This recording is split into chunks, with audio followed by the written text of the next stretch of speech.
Io sono milanese purissimo e si sente dall'accento. Non so se notate la S sibilante, tipica dei serpenti a sonagli, che è un rettile che vive da Porta Ticinese a Porta Genoa a Milano, che è il mio paese d'origine naturalmente. L'Africa, Busano, Africa, Africa, l'Africa, Busano, Africa, Africa. Scusa?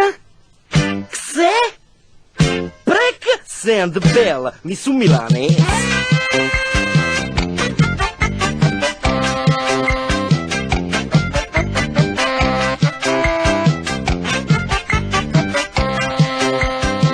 Dunque, io sono talmente milanese che la famosa barriera, quel che divide il nord dal sud, io non l'avrei fatta a Bologna, ma a Porta Genoa a Milano, perché da Porta Genoa in giù su in Terun, che sti Terun che vengono su al nord a rubare i lavoranti.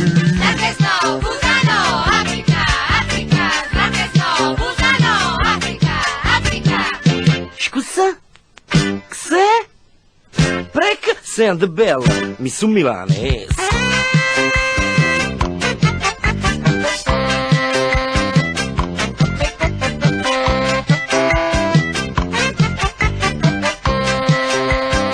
Scusatemi a me, io sono talmente milanese che ho comprato il Duomo con tutte le guglie per 15 milioni, che solamente la Madonnetta all'ultimo piano vale quella cifra. Adesso il Duomo è occupato da una famiglia, ma con gli sfratti mandiamo via a sciambola. L'Africa, Busano, Africa, Africa, l'Africa, Busano, Africa, Africa.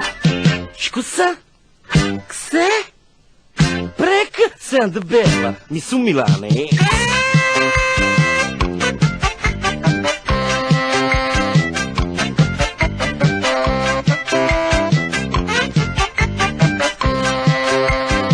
Dunque sbarbadelli, mettiamo i puntini sulle H e stiamo in gambana, perché io sono talmente milanese che sul mio 128 Cruz, che è come una Rolls Royce, al posto dell'ancelalata io ci ho messo la Madonnetta del Duomo di Milano. L'Africa, Busano, Africa, Africa, l'Africa, Busano, Africa, Africa.